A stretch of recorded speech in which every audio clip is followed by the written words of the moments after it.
যাদের হাতে সময় খুব কম, তাই খুব কম সময় ঝটপট বানিয়ে নিন এই রেসিপিটা।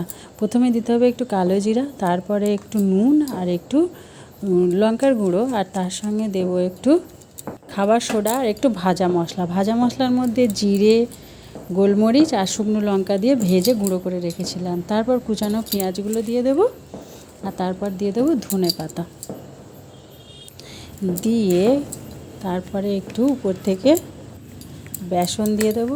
বেসন পরিমাণ মতো দিতে হবে, যাতে এটা সবভাবে মিশে যায়। বেসনটা দিয়ে এবার আমরা মাখাতে থাকবো, ভালো করে চটকে চটকে মাখাতে হবে। এটা হাত দিয়েই করতে হবে, কেননা গ্রেটারের সাহায্যে করলে সবগুলো ঠিকঠাক মাখানো যাবে না।